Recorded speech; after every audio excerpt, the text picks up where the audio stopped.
Hey everybody, yesterday I developed my very first roll of color film, and I'm so excited about it. All my life I've considered anything related to color film photography to be within the purview of the most serious photographers only, with the most extensive darkrooms.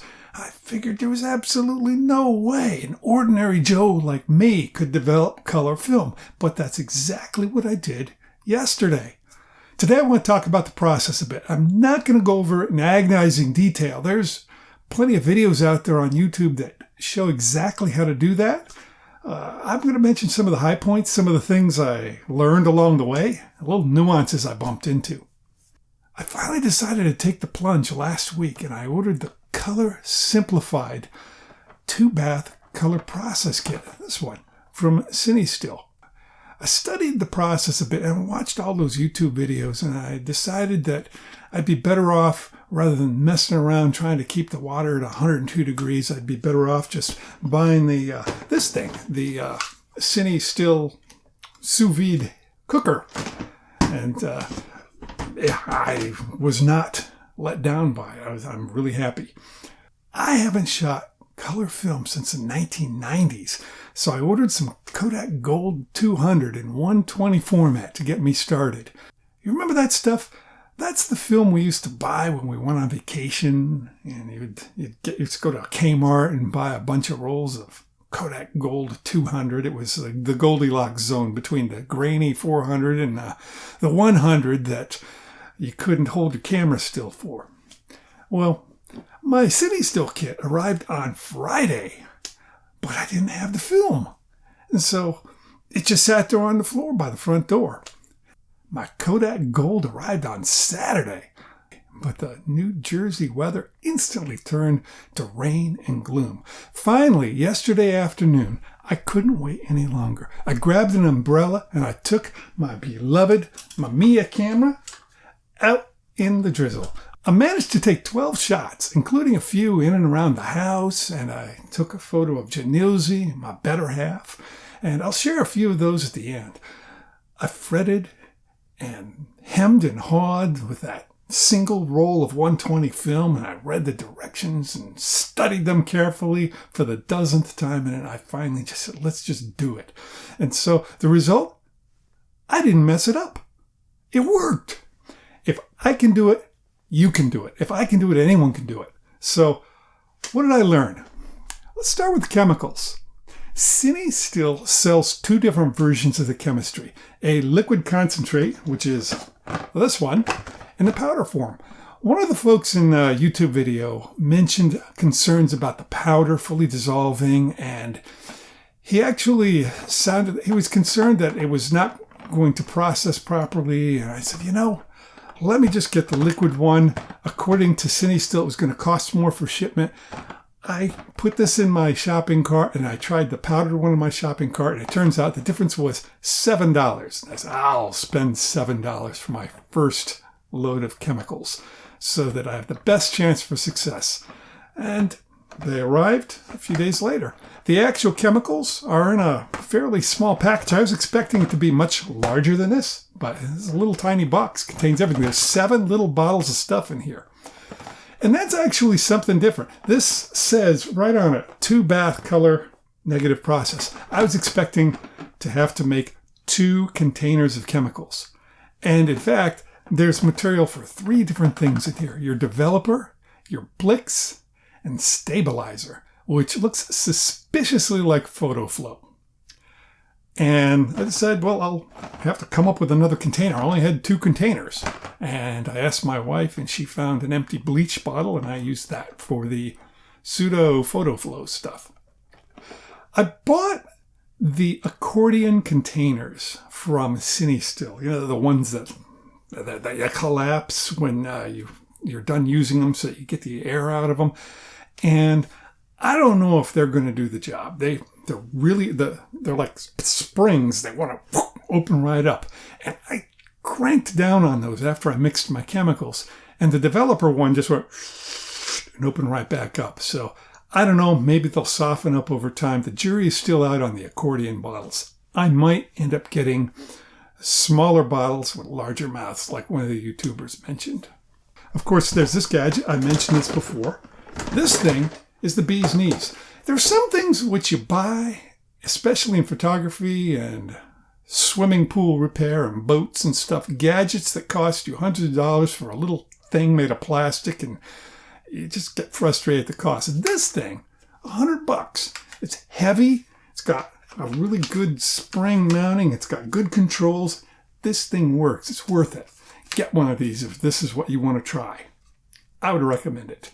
It was absolutely the easiest thing. Just set it inside the, clip it to the inside of my plastic tub, which I've got right here, and it circulates the water and it heats it up. I dialed in the 120 degrees that I needed to mix the chemicals, and it just and it heated the water up really nice. There's one thing which I did find that was a little bit of a puzzle. When I plugged it in, it beeped.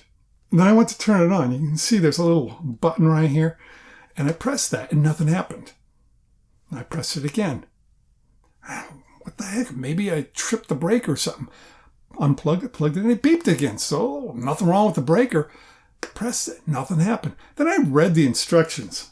And of course, handy dandy instruction manual. And it said you have to hold your finger on the power button for 2 seconds for it to come on.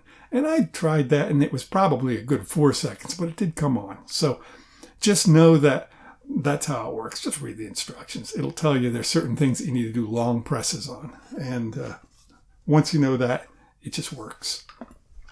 So the mixing of the chemicals, real easy. They have made it so you can't screw this up.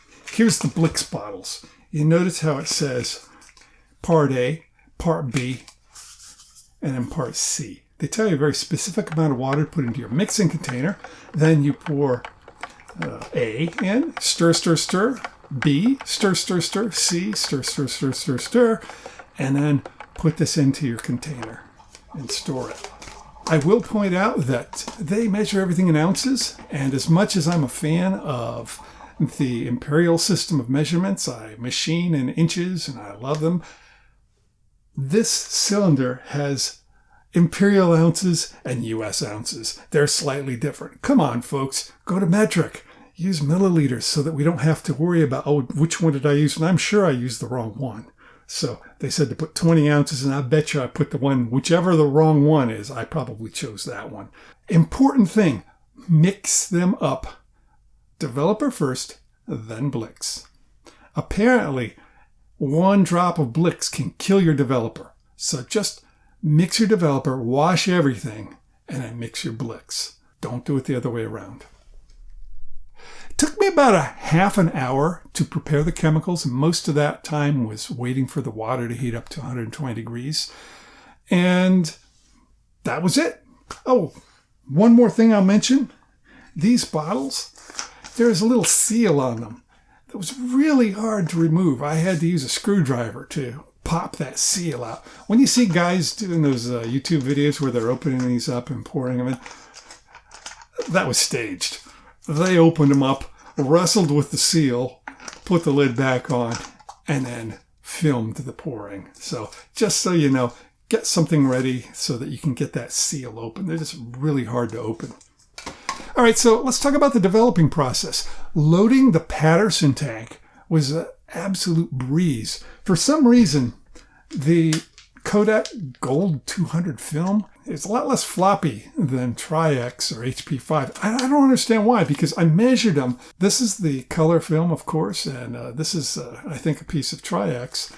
And the color film's thinner. But when I was loading it onto the Patterson reel, it felt thicker. I think it has something to do with the layers of the various color magic things that are on there. It gives it body. In any case, you know how hard it is to get black and white 120 film onto a Patterson reel? It was so much easier to load the color film onto the Patterson reel. So one thing I'll point out is just a little trick.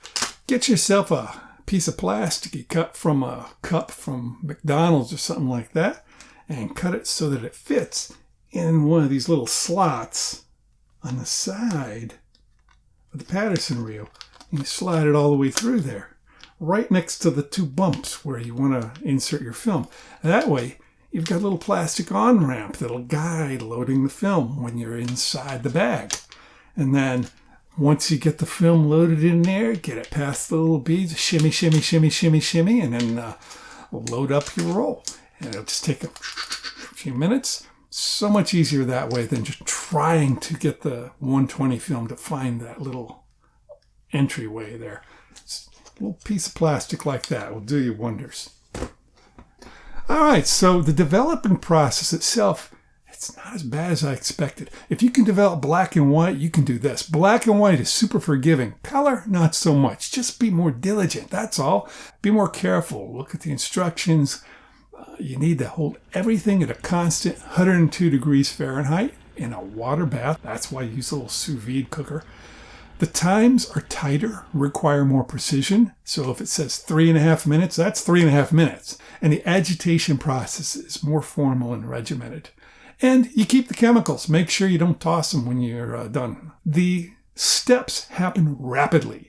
So make sure you've got extra containers. You're going to finish your developing step and you need to get the Blix in there. So have a container ready. One of these things sitting aside so you can just dump the developer into this container, set it somewhere safe, and then you can get on with the Blix. So again, the steps that happen rapidly, and you need to be ready for the next step. And don't forget to put the Patterson tank back into the bath between agitations. I did that. There I was holding it in my hand, waiting for the next agitation, and I looked at it and said, oh man, I'm supposed to put this back in the tank. And I'm sure it didn't cool down much from its 102, but the rules say keep it warm, so don't do what I did. Make sure you start your timer. The CineStill device actually has timers built in, and it will start the timers in the appropriate order and everything. I really like a mechanical timer, a timer with a face on it. So I use a Graylab timer, and when I went to time my 8 minutes for the Blix, I had things going. I was into my agitation, and I looked and I realized I hadn't flipped the correct switch to get the timer going. So stupid me. Oh man, I think it was 20 seconds. I quickly added 20 seconds and flipped the right switch. So just be careful. Get all this stuff in order. Once you get used to it, it'll all run smoothly. The first time around, though, there might be little hitches like this. And I'm going to say it again. Don't get the Blix near your developer. Any drops of Blix getting into the developer are going to kill your developer. The actual developing process took about 15 minutes from start to the film hanging out to dry. Normally, with my black and white photography, I photograph my negatives using a Fujifilm X Pro 2, and I was going to use the very same setup. Well, in fact, I did use the very same setup, but the software I use, which is Negative Lab Pro, which is the standard tool for this that people go to, is really easy with black and white photography. You just load your stuff in, click the button, and it generates the pictures. There's not much you need to do inside Negative Lab Pro with black and white photos. There are some levers you can pull, but for the most part, I just leave it be. With color, however, there's so many options. It feels like I've got this great film developing machine with all kinds of knobs and levers and switches, and every single one of them just waiting for me to pull it so it'll turn the film purple or something like that. I have no idea what I'm doing in there. And so what I ended up doing, I finally just followed the step-by-step process that they had on their website, and I came out with some pretty good photos. One thing I learned from my black and white work in Negative Lab Pro is that you really don't want to round trip it. Get everything done in Negative Lab Pro at the beginning and never look back. At least for me, and I think that might be part of the Fujifilm RAW files. I've heard that this is something about Fujifilm camera and the RAW format or something like that.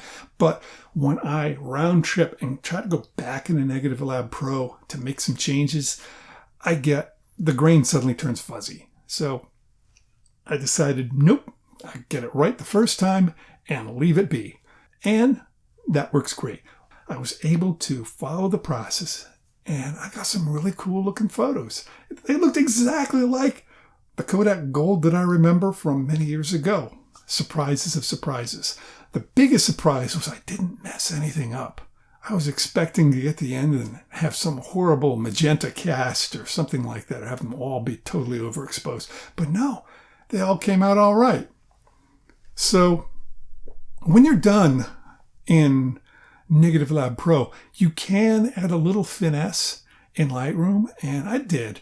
But it's kind of weird. You got the added feature that the sliders work in the wrong direction. So if you hit the slider for the white balance to add a little bit more yellow, suddenly your picture will get blue.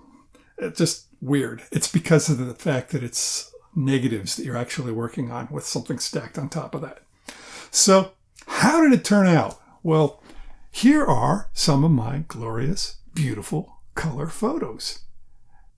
This is my very first color photo taken using a tripod and a fancy gadget called a paramender, which moves the camera up and down so that you're actually photographing what you saw when you framed your shot. Here's some blossoms in my front yard where I was holding an umbrella trying to protect the Mamiya from the rain. Here's a photo of an upright base in my living room. It was a relatively long exposure in the gloomy dimness of the day. I don't know if the color came out right, but it looks pleasing to me. And then I asked Janilzy for a hand so I could see how my home-developed film would handle skin tones.